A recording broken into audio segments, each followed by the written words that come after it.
Hello everyone, हम लोगों ने लास्ट क्लास में रेगुलेशन नंबर 6(1) की कंडीशन स्टार्ट की थी। एलिजिबिलिटी क्राइटेरिया के लिए यहाँ पे 6(1) में आपको कुछ क्वालिफिकेशन दे रखी है कि ये आपको फुलफिल करने पड़ेंगे। तो पहला हमने पढ़ा था नेट टेंजिबल एसेट की कंडीशन, दूसरा हमने पढ़ा था एवरेज ऑपरेटिंग प्रॉफिट की कंडीशन। अब जो तीसरी कंडीशन हम पढ़ रहे हैं दैट इज व्हाट, नेटवर्थ। अच्छा, अब कंपनी जो भी आईपीओ लाना चाहती है उसकी नेटवर्थ पिछले 3 सालों में कम से कम कितनी होनी चाहिए? 1 करोड़ हर साल, एवरी ईयर मिनिमम कितनी होनी चाहिए? 1 करोड़। सिंपल बात है, पिछले 3 सालों की नेटवर्थ देख लो, हर साल की नेटवर्थ क्या होनी चाहिए? 1 करोड़ या उससे ज्यादा होनी चाहिए, तो आप एलिजिबल हो। अगर किसी भी साल 1 करोड़ से कम चली गई तो आप एलिजिबल नहीं हो। Simple. Fourth condition, if name change during last year. अब मुझे एक बात बताओ आप लोग, जैसे कोई भी कंपनी अगर आज आईपीओ लाना चाहती है, आईपीओ मतलब पब्लिक से फंड रेज करना चाहती है, तो पब्लिक से कौन सी कंपनी ज्यादा अच्छे से फंड रेज कर पाएगी, जिसका नेम, गुडविल, रेपुटेशन मार्केट में नोन है या अननोन है? ऑफ कोर्स नोन है। आज कोई भी कंपनी जो लिस्टेड नहीं है लेकिन आज के नाम टाइम पे उसका नाम बहुत अच्छा, जैसे अभी थोड़ा टाइम पहले बीकाजी का आईपीओ आया था, थोड़ा टाइम पहले है, जबकि बीकाजी एक बहुत बड़ा ब्रांड नेम है। कितने सालों से हम सब घरों में बीकाजी की भुजिया खाई जाती है ना, है ऐसा। इवन आप लोग कहीं छोटी भी पार्टी वार्टी करने जा रहे हो, कुछ पिकनिक भी कर रहे हो, तो और कुछ नहीं हो तो बीकाजी के स्नैक्स जरूर आपके पैकेट में होंगे ही होंगे। होता है ऐसा, इजी टू कैरी होता है और सबको टेस्ट में बहुत अच्छा भी लगता है। तो इसका मतलब बीकाजी एक अच्छा गुडविल, अच्छा ब्रांड नेम है। आईपीओ लाने से पहले आपको पता है इन्होंने एक एड चलाया बहुत जबरदस्त। वैसे आप है ना किसी भी सुपरस्टार के थ्रू अपने पब्लिक इशू का एडवर्टाइजमेंट नहीं कर सकते, ये इनका एडवर्टाइजमेंट कोड में आता है। तो इन्होंने क्या है, अपने पब्लिक इशू का एडवर्टाइजमेंट नहीं कराया लेकिन अपने प्रोडक्ट का ब्रांडिंग स्टार्ट कर दिया बहुत जबरदस्त। Amit ji loves Bikaji, Amit ji loves Bikaji. भाई पूरे दिन भर एफएम पे यही चल रहा है, एवरीवेयर हर जगह आप देखोगे एक ही एड। मतलब आप एफएम ऑन करो, जब भी ऐड बजेगा तो यही बजेगा, अमित जी लव्स बीकाजी। अच्छा, ये क्या करना चाह रहे हैं इसके थ्रू? वापस से अपना ब्रांड को और सेट करना चाह रहे हैं, लोगों में फिर से माइंडसेट क्लियर होगा प्रोडक्ट को लेकर के। तो पब्लिक इशू में भी उनको लगेगा यार बीकाजी एक अच्छा ब्रांड है, आईपीओ में एप्लीकेशन लगानी चाहिए। अच्छा, अब आपको क्या लगता है अगर ये बीकाजी नाम चेंज करके कुछ और नाम रख लेते हैं तो क्या इनकी पॉपुलैरिटी पे इंपैक्ट पड़ेगा कि नहीं पड़ेगा? ऑफ कोर्स पड़ेगा, डेफिनेटली पड़ेगा। तो अगर आप नाम चेंज कर रहे हो तो क्यों कर रहे हो भाई? क्या रीजन आ गया नाम चेंज करने का? कोई जनरल समझदार इंसान तो ऐसा नहीं करता कि जो इतने सालों से आपने नाम बनाया आप उसको नाम चेंज कर रहे हो और फिर अचानक से कोई नए नाम से आप बिजनेस को वापस से ग्रो कर रहे हो। तो नाम चेंज करने के पीछे कुछ रीजन हो सकते हैं। रीजन नंबर 1 हो सकता है आपकी बिजनेस एक्टिविटी डाइवर्सिफाई हो रही है, तो आपका नाम आपके बिजनेस एक्टिविटी के कॉन्सोनेंस में नहीं बैठ रहा है तो आपको नाम चेंज करना पड़ रहा है। एक तो रीजन ये हो सकता है, जेन्युइन रीजन है। हो सकता है पहले एबीसी केमिकल्स लिमिटेड करके कंपनी थी, अब कंपनी सिर्फ केमिकल्स नहीं, केमिकल्स एंड फार्मा है, तो ABC chemical limited misleading name हो गया है तो वहां पे नाम चेंज करना पड़ेगा, ABC pharma and chemicals limited करना पड़ेगा, है ना। एक तो ये रीजन हो सकता है। दूसरा रीजन ये हो सकता है कि कंपनी अपने पुराने नाम से कुछ कांड, कुछ नॉन कंप्लायंस कर चुकी है और वो अपने इस कांड को छुपाना चाहती है ना। तो नाम चेंज कर दो ताकि लोग बहुत सारे जान ही नहीं पाएंगे कि आपने पुराने नाम से क्या क्या कांड किए थे। जैसे बहुत सारे क्रिमिनल्स होते हैं ना, अपने नाम चेंज करते हैं, आइडेंटिटी चेंज करते हैं, ये जितने भी टेररिस्ट वगैरह होते हैं, क्या अपने असली नाम से सोसाइटी में घूमते हैं? रहते तो सोसाइटी में ही है लेकिन आइडेंटिटी चेंज करके। अब एक दूसरे को मत देखो कि कौन कौन टेररिस्ट है कौन नहीं है ना। तो क्लास में ऐसे देखने की जरूरत नहीं, यहाँ पे सब बहुत शरीफ बच्चे हैं। तो अभी कोई भी ऐसा पर्सन जो क्राइम करता है वो नॉर्मल इंसानों की तरह ही सोसाइटी के बीच में रह रहा होता है ना, लेकिन आइडेंटिटी चेंज करके। और कुछ कुछ तो बहुत बड़े क्रिमिनल होते हैं जिनकी शक्ल हर कोई जानता है। ये देखो, ये दोस्तों के ऊपर उंगली कर रहे हैं। हाँ, तो वहां पे वो क्या करते हैं फिर? तो अपनी शक्ल भी चेंज कर लेते हैं, प्लास्टिक सर्जरी। सुना होगा पहले एकता कपूर की सीरियल में हर दूसरे तीसरे दिन प्लास्टिक सर्जरी हुआ करती थी। तो ऐसा क्रिमिनल्स ऑब्वियसली करा सकते हैं, शक्ल चेंज हो गई इंसान की। होता था ऐसा। एकता कपूर की सीरियल देखे कभी आप लोगों ने? किसी ने नहीं देखे आज तक एकता कपूर के सीरियल? कोई सीरियल नहीं देखा आज तक? ओके, अच्छे बच्चे हो फिर तो। नहीं देखा तो लिटरली पहले ना एकता कपूर के इतने सारे सीरियल आते थे, क्योंकि सास भी कभी बहू थी, कहानी घर घर की, कसौटी जिंदगी की, कुमकुम भाग्य, नागिन और पता नहीं क्या क्या, है ना। और इन सारे सीरियल का एक रोल मॉडल होता था, इंसान मरेगा और वापस आएगा और एक नई शक्ल के साथ आएगा, है ना। वो मारती इसलिए क्योंकि उसका जो कॉन्ट्रैक्ट है वो अब आगे कंटिन्यू नहीं हो पा रहा है उस पर्सन के साथ। वो पर्सन हो सकता है उससे ज्यादा पैसे डिमांड कर रहा है, अब बोले मेरी वजह से सीरियल चल रहा है, अब मुझे ज्यादा पैसे दो। और एकता कपूर बोलती अभी बता दी तुम्हें ज्यादा पैसे चाहिए ना, सीरियल से निकाल दूंगी मैं तुम्हें, और मार देती है। और मार करके सीरियल में उसकी एंट्री एग्जिट में कन्वर्ट हो जाती है और फिर नए बंदे को नया बंदा ला करके चेंज कर दिया जाता है। तो ऐसा ही कुछ कंपनीज कर सकती है। कंपनी अपना नाम चेंज कर रही है भाई, नाम चेंज कर रही है, उसके पीछे कांड कर सकती है कंपनी। तो सेबी बोलता है भैया नाम चेंज करना बिल्कुल अलाउड नहीं। इस तरह से लास्ट ईयर में नाम चेंज किया और अभी तुम आईपीओ लेके आ रहे हो, अगर फिर भी तुम नाम चेंज कर रहे हो, तुम्हारे कोई बिजनेस एक्टिविटी चेंज हो रही है, तो कम से कम 50% रेवेन्यू, कितना 50% रेवेन्यू किससे आना चाहिए? नेम चेंज एक्टिविटी से आना चाहिए। तो बहुत ही भयानक कंडीशन लगा दी है। व्हाट इट सेड, अगर आपने पिछले साल नाम चेंज किया है तो एटलीस्ट 50% रेवेन्यू कहां से आना चाहिए? नेम चेंज एक्टिविटी से आना चाहिए। अभी अंडरस्टूड सी बात है, ये कोई भी कंपनी फुलफिल कर नहीं पाएगी, तो स्ट्रेट अवे कंपनी पे रेस्ट्रिक्शन इंपोज किया जा रहा है कि भैया पिछले साल नाम चेंज करके इस साल आईपीओ के लिए मत आ जाना। क्योंकि नाम चेंज आपने किया तो नई नई नाम की नई नई कंपनी, लोगों के बारे में अवेयरनेस नहीं होगी, अवेयरनेस नहीं होगी तो लोगों का पैसा फंस सकता है। और फिर पुराने नाम से अगर कंपनी कंटिन्यू कर रही है, 3-4 साल हो गए, तो उसकी पोल वैसे खुल जाएगी, फाइनेंशियल स्टेटमेंट्स ऑलरेडी मार्केट में आ जाएंगे, तो फिर लोग जान जाएंगे कि कंपनी कैसी company. Is this clear?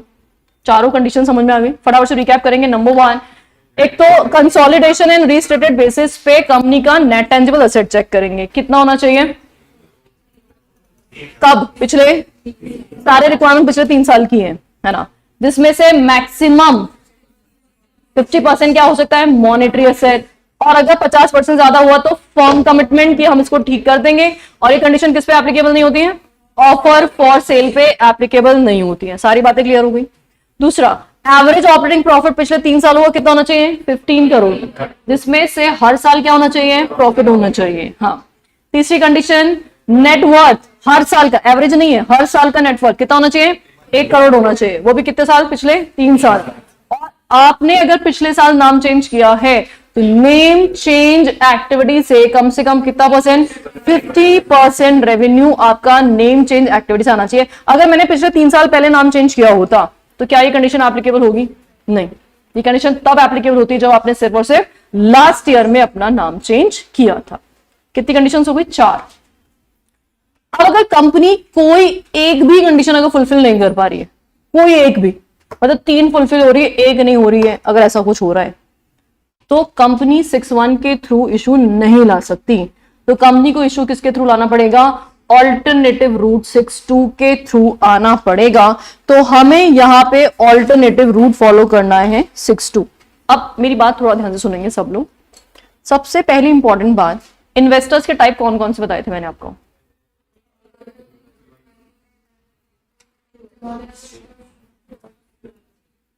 Okay, इसमें से RII NII तो कौन है? इंडिविजुअल इन्वेस्टर्स हैं, एक छोटे वाले हैं, थोड़े से बड़े वाले हैं। और QIB कौन से हैं? इंस्टीट्यूशनल, मतलब ये तो बड़े ही हैं भाई, काफी बड़े इन्वेस्टर्स हैं, बहुत सारे रिसोर्सेज हैं। अच्छा एक बात बताओ मुझे, आप और हम पैसे को सही यूज करना जानते हैं या मुकेश अंबानी?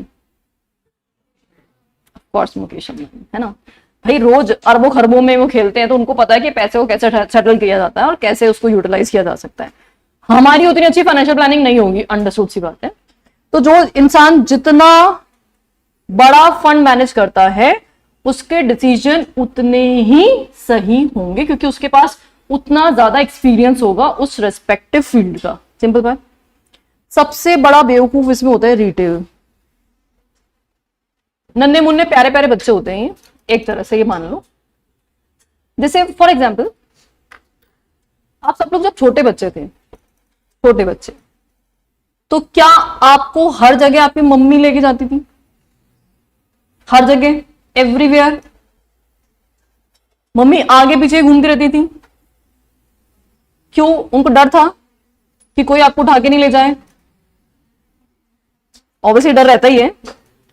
या आप कहीं खो ना जाओ, या आपको कोई चोट ना लग जाए, है ना, ये बहुत सारे डर होते हैं।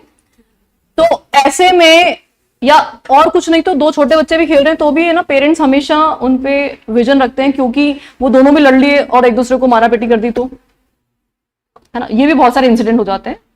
पहले ना बचपन में, जब मैं मेरे बचपन की बता रही हूँ, आपके बचपन की नहीं, है ना, मेरे बचपन में ना रामायण रामायण सब लोग देखा करते थे, देखते थे। अच्छा, और उन दिनों में ना एक ट्रेंड चला था, जैसे रामायण में वो चलाते हैं ना, तीर चलाते हैं, है ना, धनुष बाण से। तो हर बच्चों ने घर में ना धनुष बाण चलाना सीखा कि भैया ऐसे तीर छोड़ते हैं, और वो तीर छोड़ छोड़ के लोगों की आंखें फोड़ दी। और ये लिटरली बहुत सारे लोगों ने किया है। मेरे नेबर्स में भी एक लड़की थी, उसकी आंख इसी वजह से फूट गई थी, और उसके वही भाई बहनों ने किसी ने ऐसे तीर चलाया, उसकी आंख में जाके वो तीर लगा, और तीर लगा तो वो पता नहीं वो डंडियों से बनाते थे क्या करते थे, वो सीधे आंख में गया और वो एक आंख से ब्लाइंड हो गई। कैसी बातें कर रहा है, हाँ। अच्छा, तो ये सारे इंसिडेंट बहुत होते थे। अच्छा, ऐसे ही एक और इंसिडेंट बहुत होता था। शक्तिमान का नाम सुना है आप लोगों ने? अच्छा, ये शक्तिमान भी हमारे बचपन के सीरियल में आता है। आप लोगों ने देखा है कभी शक्तिमान? देखा है? देखा है, नाम सुना है। अच्छा, शक्तिमान में मुकेश खन्ना आया करता था। तो मुकेश खन्ना जब भी एंट्री होती थी, है ना, हमारा one and only super hero, तो क्या करता था, ऐसे राउंड राउंड राउंड राउंड चक्कर लगाता था, है ना, और राउंड राउंड चक्कर लगा करके, है ना, किसी को बचाने आ रहा है, किसी बच्चे को बचाने आ रहा है, कुछ कर रहा है ऐसा। तो कुछ बच्चे छत से कूद गए, शक्तिमान बचाओ। मतलब बच्चों में बहुत ज्यादा ना समझी होती है, इन्फ्लुएंस बहुत ज्यादा हो जाते हैं टीवी से, सीरियल से, या अपने फेवरेट स्टार से, है ना, शक्तिमान बचाओ। या फिर कुछ बच्चे है ना उसकी जैसे घूमने का ट्राई करते हैं, ऐसे जोर जोर से घूम रहे हैं और फिर चोट लगा रहे हैं, गिर रहे हैं, पता नहीं क्या क्या कर रहे हैं। छोटे बच्चे बहुत नासमझ होते हैं ना, होते हैं नासमझ, एक्सट्रीमली नासमझ होते हैं। उनको कुछ नहीं पता क्या सही है क्या गलत है।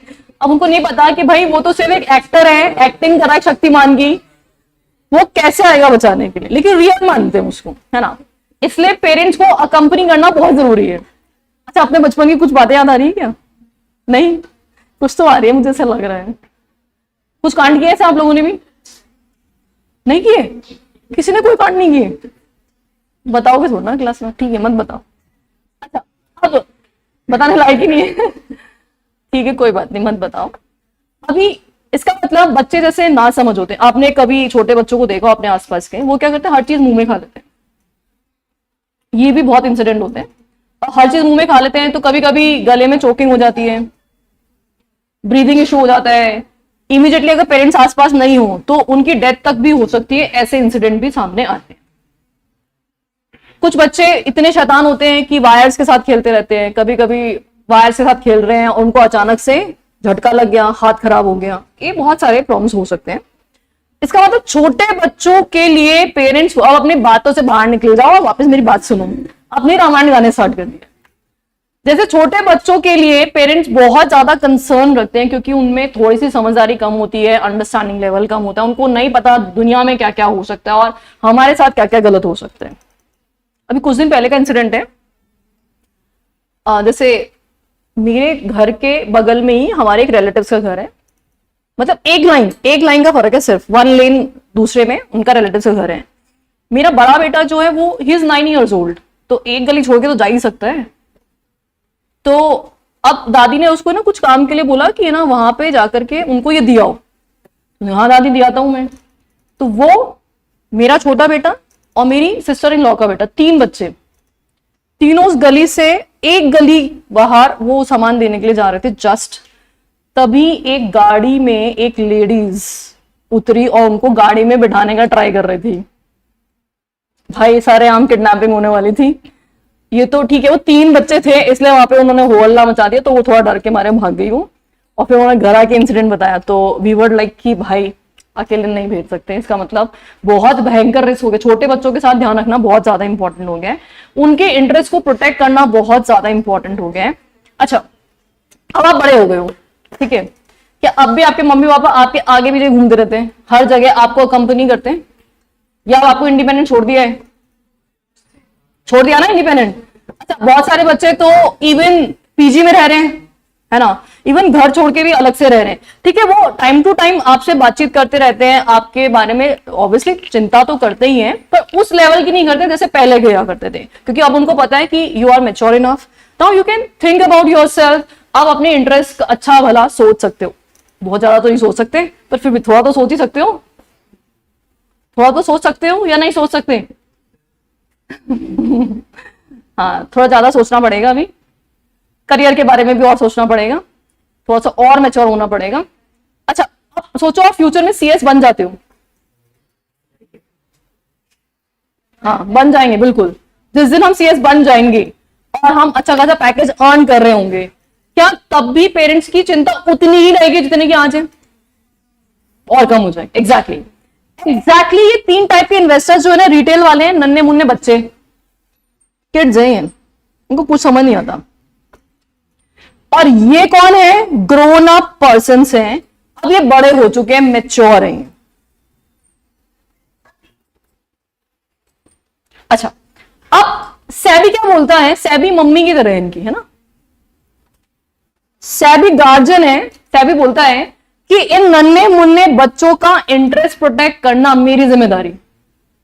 लेकिन ये जो बड़े लोग हैं ना, ये अपना अच्छा भला कुछ सोच सकते हैं, इसके लिए हमें ज्यादा टांग अड़ाने की जरूरत नहीं है। जितनी गाइडेंस आपको बचपन में पेरेंट्स से मिलती थी, उतनी गाइडेंस अब नहीं मिलती है, और जब थोड़े और बड़े हो जाओगे, अपने सेल्फ इंडिपेंडेंट हो जाओगे, तब आपको गाइडेंस और कम हो जाएगी, है ना।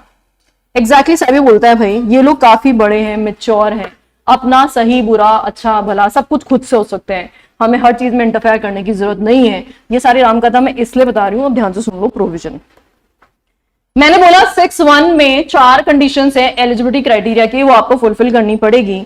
अगर आप 6(1) की कंडीशन, एक भी कंडीशन फुलफिल नहीं कर पा रहे हो, तो आपको ऑल्टरनेटिव रूट किस में आना पड़ेगा? 6(2) में आना पड़ेगा। और 6(2) की जो भयंकर कंडीशन है वो ये है कि आपको अपने इशू का 75% किससे मंगाना पड़ेगा? QIB से। किससे मंगाना पड़ेगा?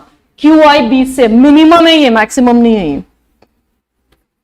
अब अगर आप 75% QIB से मंगा लेते हो, मतलब ये तो समझदार लोग हैं ना, ये तो अपना अच्छा बुरा खुद सोच सकते हैं ना, सही बात है। क्यों? अब सब अपनी अपनी नालायकी से बाहर निकल जाओ, वापस से टॉपिक पे फोकस करो। तो QIBs are institutional investors, they are mature enough, they can think well about their investment।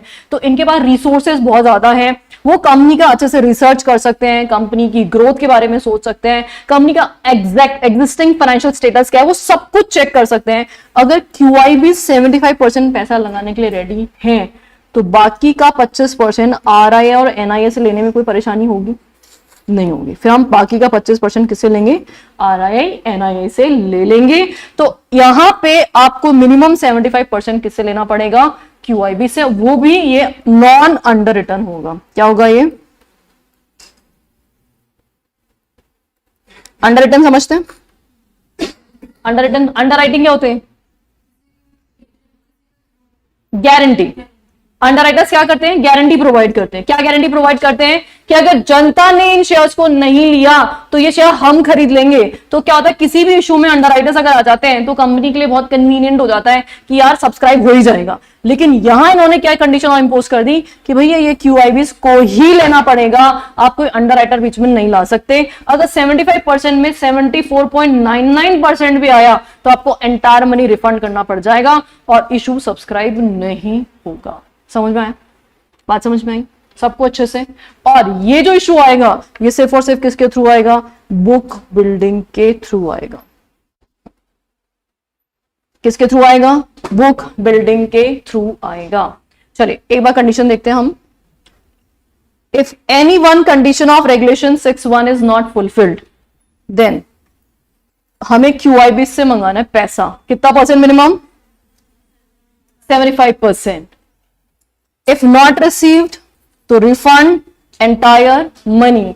और ये मनी किसके थ्रू मंगाना है? Book building. बिल्डिंग कराएंगे और तब जाके पैसा मंगाएंगे। और ये जो भी इशू होगा ये नॉन अंडर रिटर्न होगा।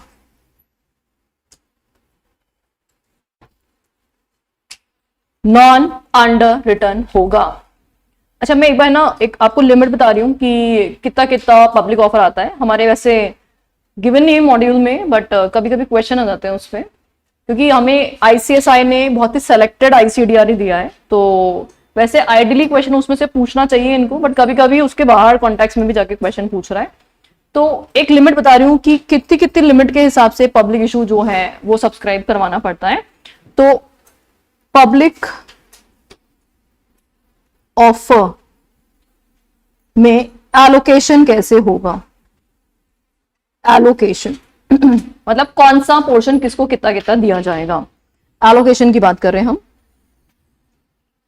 हमारे पास इशू करने के दो तरीके होते हैं, वन इज फिक्स प्राइसिंग और number two is book building, है ना। तो पहला है book building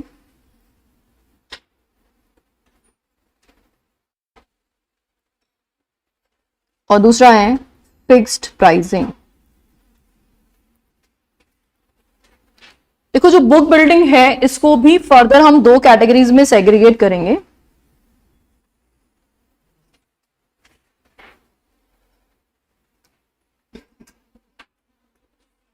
That is Regulation 6(1) and Regulation 6(2).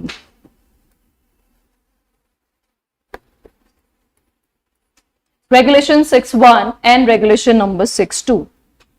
We are having three categories on investor: RII, NII and QIB. RII, NII and QIB.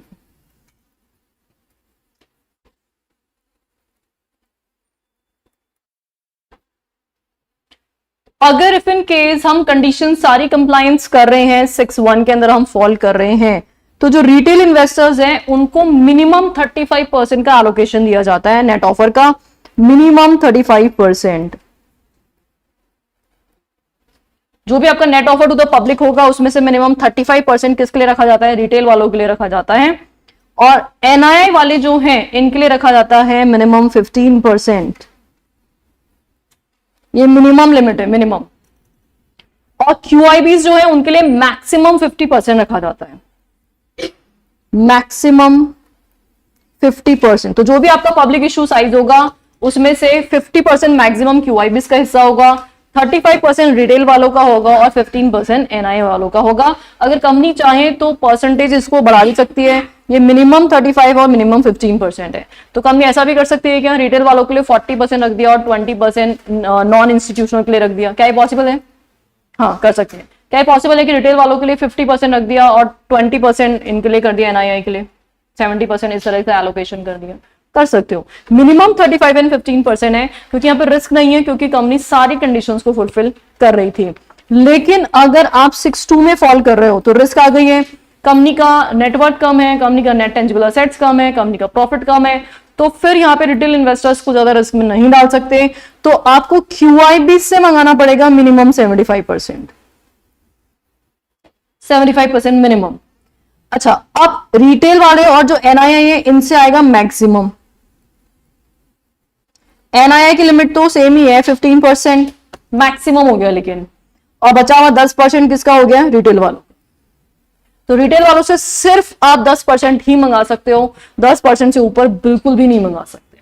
तो यहाँ पे काफी हाईली रेगुलेटेड रहता है, सेबी काफी रेस्ट्रिक्टेड कंडीशंस इंपोज करता है अगर आप कंडीशंस फुलफिल नहीं करते हो। समझ में आया सबको? एलोकेशन लिमिट क्लियर है क्या? अच्छा, इसमें बहुत और भी आगे की डिटेलिंग्स दे रखी है, तो बताऊं या बेसिक ही चलेगा? बेसिक चलेगा, वैसे गिवन नहीं है मॉड्यूल में कुछ भी, काफी इतना है ना। अच्छा, अगर फिक्स प्राइसिंग के थ्रू इशू आ रहा है तो फिक्स प्राइसिंग में ऐसा होता है कि मिनिमम 50% रिटेल के लिए होता है और बैलेंस अदर्स के लिए होता है, बैलेंस अदर्स के लिए होता है। मिनिमम 50% रिटेल वालों के लिए होगा और बाकी का बैलेंस अदर्स के लिए होगा। अदर्स मतलब क्यूआईबीज एंड एनआईआईज।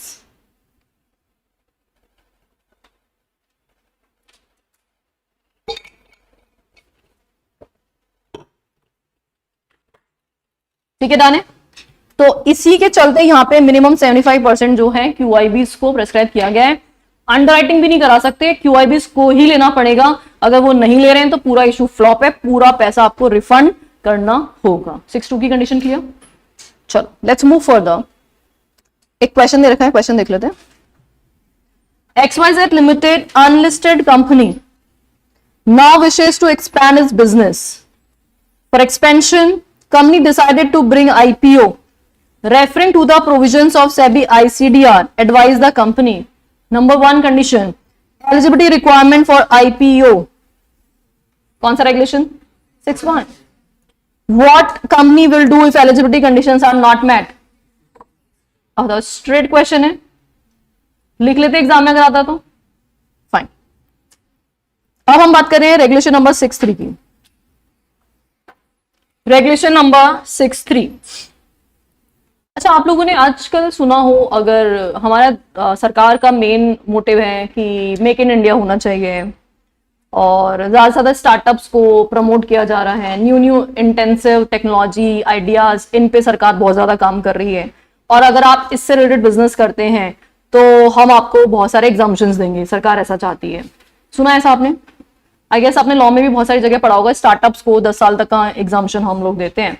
तो ऐसा ही कुछ रेगुलेशन 6(3) जो है वो हमें बताएगा। लेकिन ये कहानी किसके बारे में है, पहले इसकी स्टोरी सुन लेते हैं, फिर प्रोविजंस की बात करेंगे।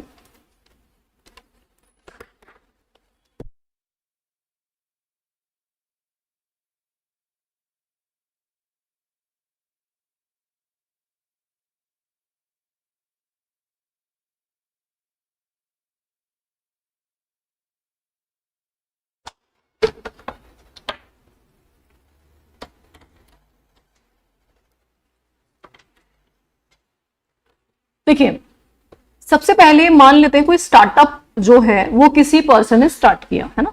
कोई IITian था, उसके दिमाग में एक आइडिया आया, जैसे आजकल जितने भी ये इलेक्ट्रिक व्हीकल्स चलते हैं, 2 व्हीलर्स, तो एक कंपनी का नाम सुना होगा आपने, एथर, काफी पॉपुलर है। ऐसे ही जो कंपनीज थी, तो 2 IITians ने मिलकर के स्टार्ट किया है ना। 2 IITians ने, उन्होंने प्लान किया कि हम क्या करेंगे, स्कूटर या बाइक बनाएंगे, 2 व्हीलर बनाएंगे बेसिकली, और EV बनाएंगे।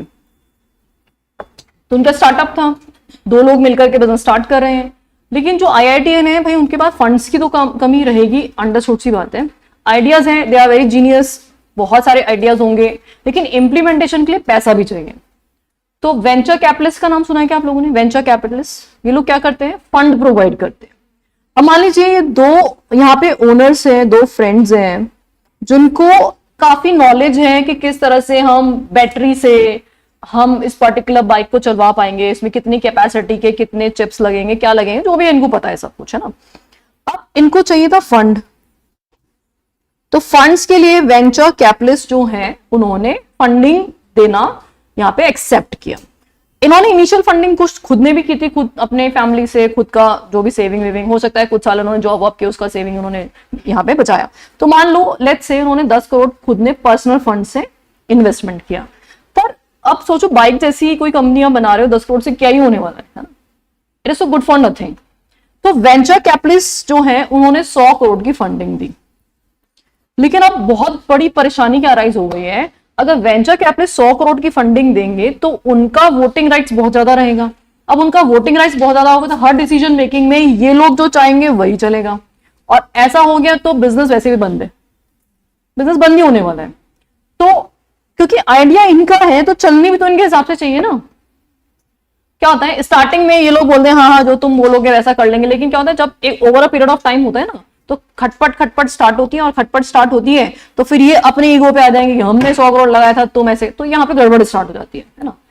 स्टार्टिंग में एवरीथिंग इज स्मूथ, उनको पता है कि हाँ तुम्हारा आइडिया है, तुम अपने हिसाब से चलाना बिजनेस को। लेकिन अगर मान लो कभी कभी इनकी बात नहीं मानी तो नाराज हो जाएंगे, बोलेंगे धमकी देंगे, हम तुम्हारा पैसा विड्रॉल कर लेंगे, ये वो, तो बिजनेस ग्रोथ पे एडवर्स इंपैक्ट पड़ सकता है।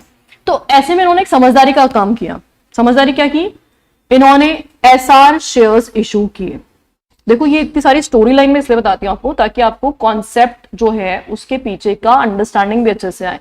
सिर्फ ये नहीं स्टार्टिंग से कंडीशन पढ़ना स्टार्ट कर दिया और फिर हमें समझ ही नहीं आ रहा कि क्या है, इसलिए पूरी एंटायर स्टोरी ध्यान से सुना करो। आपको कभी भी कॉन्सेप्ट समझने में दिक्कत नहीं आएगी, राइट। तो इन्होंने क्या किया, इन्होंने एसआर शेयर्स इशू किए। एसआर मतलब होता है सुपीरियर वोटिंग राइट्स वाले शेयर। इनके बीच में क्या डिसाइड हुआ, आप 100 करोड़ दे दो हमें, ये शेयर्स होंगे ऑर्डिनरी शेयर। ऑर्डिनरी शेयर मतलब 1 शेयर 1 वोट, 1 शेयर 1 वोट, ठीक है। अच्छा, इनके ये जो कौन है, ओनर्स हैं, प्रमोटर्स हैं कंपनी के। इन्होंने क्या बोला, क्योंकि देखो कंपनी हमारी है, आइडिया हमारा है, तो डिसीजन मेकिंग भी हमारा ही होना चाहिए। और अगर यहां पे ऐसा कैपिटल प्रोपोर्शन रहेगा तो बिजनेस में दिक्कत आएगी फ्यूचर में। तो हम खुद को कौन से शेयर इशू करने वाले हैं, एसआर शेयर इशू करने वाले हैं। तो यहां पे सुपीरियर वोटिंग राइट रहेंगे। और एसआर शेयर्स में इन्होंने क्या डिसाइड किया, 1 share is equals to 10 votes. 1 share is equals to 10 vote. 10 vote, इसका मतलब इनके पास किसके इक्विवेलेंट वोटिंग आ गई, 10 करोड़ लगा करके 100 करोड़ के इक्विवेलेंट वोटिंग आ गई इनके पास, आ गई ना वोटिंग। तो दोनों अब सेम फुटिंग पे आ गए। अब सेम फुटिंग पे आ गए तो थोड़ा बहुत कैपिटल और इंक्रीज करेंगे तो ऑटोमेटिकली इनका डिसीजन मेकिंग पावर कंपनी में कंपैरेटिवली ज्यादा हो जाएगा। मेरी बात समझ में आ रही है? अच्छा, अब कंपनी में ये सब कुछ चल रहा था। अभी तक कंपनी कौन सा स्टेटस में, अनलिस्टेड। कौन सी कंपनी है, अनलिस्टेड। अभी आप जो चाहे सो कर लो, क्योंकि सेबी का इंटरवेंशन नहीं है ना, तो आप एसआर शेयर इशू कर लो, ऑर्डिनरी शेयर इशू कर लो, जो मर्जी सो कर लो। लेकिन जैसे ही आप इस कंपनी को लिस्टेड बनाना चाहते हो तो कौन इंटरवेन करेगा, सेबी। और जब सेबी इंटरवीन करेगा तो सेबी का एक सिंपल क्लियर कट फंडामेंटल है कि हम किसी भी तरह का डिस्क्रिमिनेशन शेयर होल्डर्स में नहीं होने दे सकते। मतलब किसी को ज्यादा वोटिंग, किसी को कम वोटिंग, ये अलाउड ही नहीं है सेबी के डिस्क्रिशनरी में। सेबी की डिक्शनरी में सिर्फ एक सिंपल कॉन्सेप्ट है, सब इक्वल है। सब क्या है, इक्वल। इसका मतलब सेबी के हिसाब से एसआर शेयर्स का जैसा कोई कॉन्सेप्ट होना ही नहीं चाहिए। अब प्रॉब्लम क्या है, कंपनी स्टार्टअप कंपनी थी, न्यू आइडिया, न्यू टेक्नोलॉजी वाली कंपनी थी। उस वक्त जरूरी था एसआर शेयर इशू करना। तो सेबी बोलता है ठीक है, तुमने उस वक्त मजबूरी में एसआर शेयर इशू करे थे, इट्स ओके। अब तो मजबूरी नहीं है ना तुम्हारी, अब तो तुम ग्रोथ कर चुके हो, इवन इतनी ग्रोथ कर चुके हो कि तुम पब्लिक इशू तक लेके आ रहे हो आईपीओ की कंडीशन में। आईपीओ लाना मजाक थोड़ा ना कि कोई भी कंपनी नई नई आएगी और आईपीओ लेके आ जाएगी, इट्स नॉट लाइक दैट। आपको बहुत सालों तक कंपनी को रेपुटेशन, गुडविल और अपना नाम वाम बनाना पड़ता है, तब जाके आईपीओ होता है किसी कंपनी का। अब आप उस लेवल पे पहुंच रहे हो तो देखो एक बात तो क्लियर कट है, अब जो भी शेयर इशू करोगे नए, उनमें एसआर शेयर नहीं हो। सारे के सारे शेयर्स कौन से इशू किए जाएंगे, अब ऑर्डिनरी शेयर। कौन से शेयर इशू किए जाएंगे, ऑर्डिनरी शेयर्स ही इशू किए जाएंगे। अब किसी भी कीमत पे नए शेयर एसआर इशू नहीं होंगे, पुराने जो हैं वो हैं, लेकिन अब जो नए शेयर इशू किए जाएंगे जनता को, वो सिर्फ और सिर्फ कौन से शेयर इशू होंगे, ऑर्डिनरी शेयर्स ही इशू किए जाएंगे। यहां तक कहानी समझ में आई? उसके अलावा सेबी ने यहाँ पे और भी बहुत सारी कंडीशंस इंपोज की है एग्जिस्टिंग एसआर के लिए, जैसे ये एसआर शेयर सिर्फ और सिर्फ प्रमोटर फाउंडर ही होल्ड कर सकते हैं, उसके अलावा और कोई होल्ड नहीं कर सकता। आइडिया उनका है ना, उनको डिसीजन मेकिंग करना है, तो सिर्फ वो ही ज्यादा वोटिंग राइट्स रख सकते हैं। हर कोई एम्प्लॉय आकर के यहाँ पे एसआर शेयर होल्ड नहीं कर सकता। उसके वोटिंग राइट्स क्या होने चाहिए, मिनिमम, मैक्सिमम, ये सारी बातें जो है रेगुलेशन 6(3) रेगुलेट करेगा। ऑल सेट है, रीजन क्लियर है सबको, एसआर शेयर क्यों इशू हुए थे। चल अब सिचुएशन क्या है देखो। If an issuer has issued SR equity share, किसको इशू कर चुकी है ऑलरेडी, प्रमोटर या फाउंडर। किसको इशू कर चुकी है, प्रमोटर या फाउंडर को। The said issuer shall be allowed to do an IPO, किसका, ऑर्डिनरी शेयर्स। अब आईपीओ सिर्फ और सिर्फ कौन से शेयर्स का आएगा, ऑर्डिनरी शेयर्स का ही आएगा। अब आईपीओ एसआर शेयर्स का नहीं आ सकता। एग्जिस्टिंग एसआर है चलेगा, कोई बात नहीं, नए शेयर्स अब सिर्फ और सिर्फ ऑर्डिनरी ही इशू किए जाएंगे। फॉर लिस्टिंग कहां लिस्ट करा रहे हैं अपन, मेन बोर्ड। कहां लिस्टिंग करा रहे हैं, सुन लिया क्या बोला मैंने, सुन लिया, बताओ फटाफट से क्या बता रही थी मैं।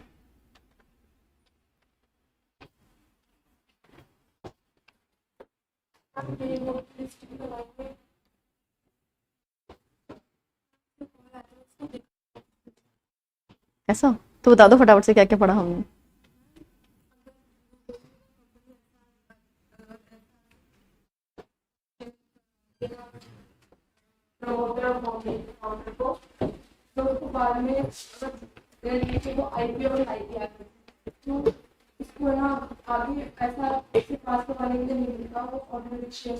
एसआर पास नहीं कराना, एसआर शेयर है। क्या करवाएंगे? तो जो भी लिस्टिंग करानी है या इशू करना है वो सिर्फ और सिर्फ कौन से शेयर से करना है? ऑर्डिनरी शेयर्स का ही करना है। सबने मेरी बात सुनी कि नहीं सुनी? कोई कहीं और तो नहीं खो गया था? पक्का? स्टेटस क्या है कंपनी का? ऑलरेडी कंपनी में क्या शेयर्स है? एसआर। किसके पास है? प्रमोटर ऑफ फाउंडर के पास है। अब ये कंपनी क्या करना चाह रही है? आईपीओ लाना चाह रही है और लिस्टिंग कराना चाहती है मेन बोर्ड पे। तो कौन से शेयर्स का आईपीओ ला सकती है? ऑर्डिनरी शेयर्स का ही आईपीओ ला सकती है। ठीक बात है? सुन ली सबने बात? जाग रहे हैं सब? अब कंडीशन सुनो। Condition number 1, issuer shall be, पहली बात तो इशुअर कौन सा होना चाहिए? Intensive in the use of technology, information technology, intellectual property rights, data analysis, biotechnology, nanotechnology to provide products, services और business platform with substantial value addition। मतलब business nature कौन सा होना चाहिए? टेक्नोलॉजी वाला होना चाहिए। Nano technology, biotechnology, data analysis, है ना?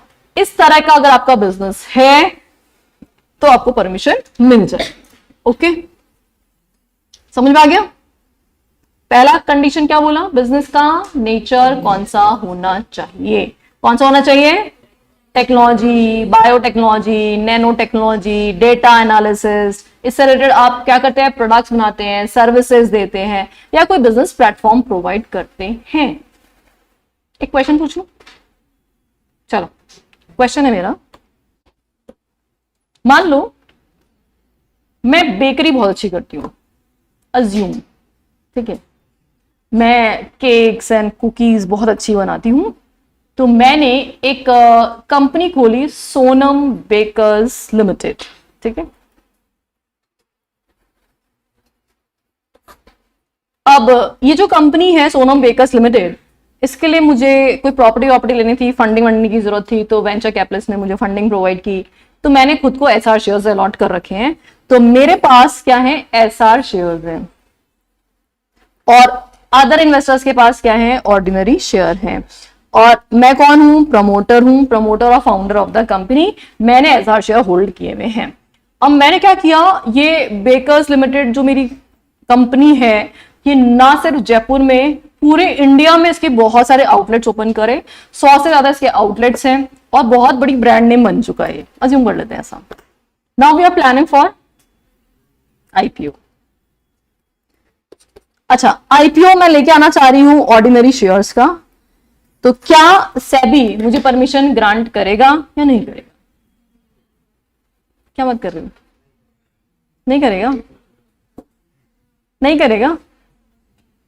नहीं करेगा? नहीं कर देगा?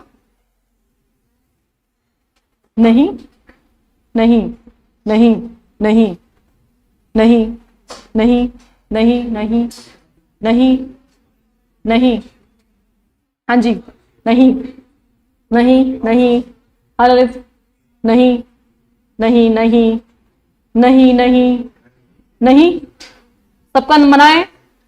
मना है? अच्छा, आपने भी मना कर दिया। अच्छा, लाइव वाले क्या बोल रहे हैं? परमिशन मिलेगी कि नहीं मिलेगी? नहीं मिलेगी?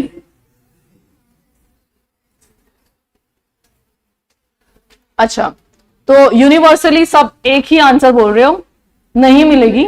मतलब मैं आईपीओ नहीं लाऊं अब? क्यों नहीं लाऊं? तो क्या हो गया? ऑर्डिनरी शेयर का इशू कर रही हूं ना मैं।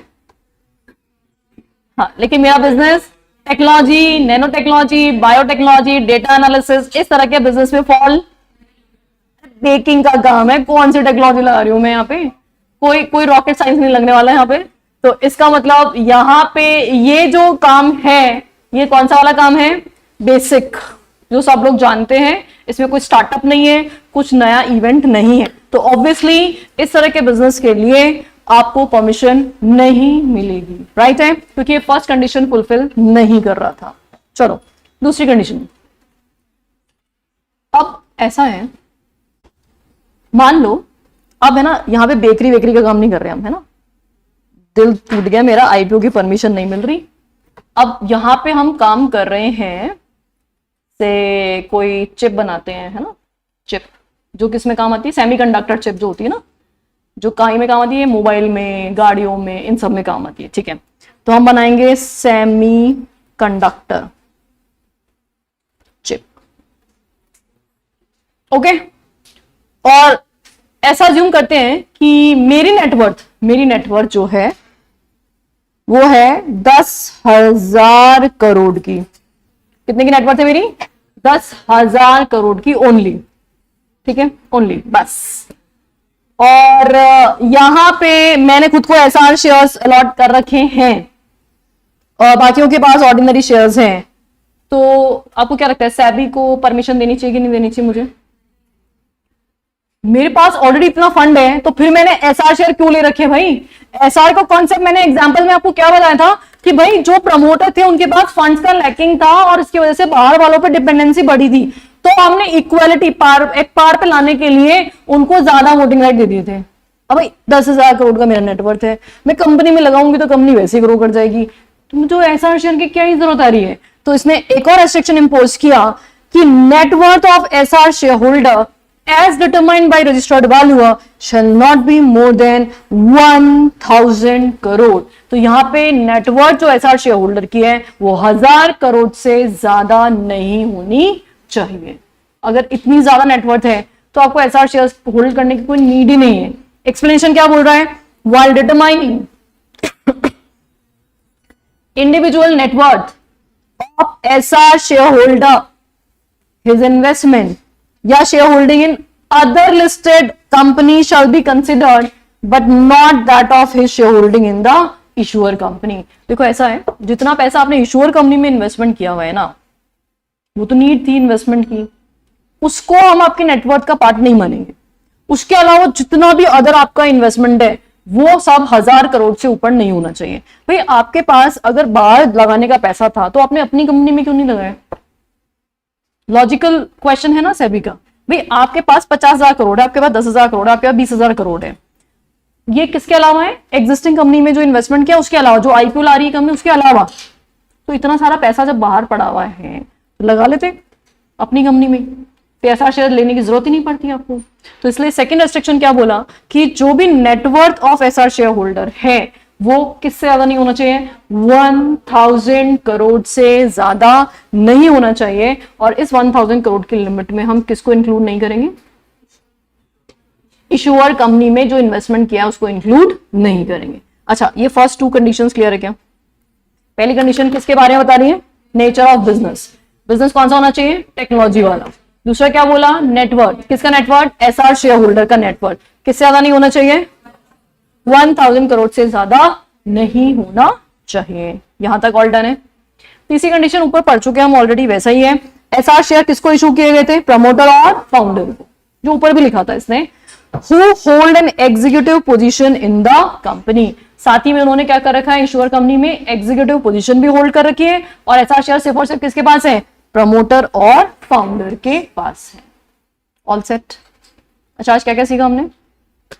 6.1 की remaining conditions, 6.2 alternative route and 6.3 is for SR share की कंडीशंस हम लोग पढ़ रहे हैं। तो we are done with 3 conditions. All done. तो आज इतना ही करते हैं, बाकी कंडीशन विल कंटिन्यू टुमारो।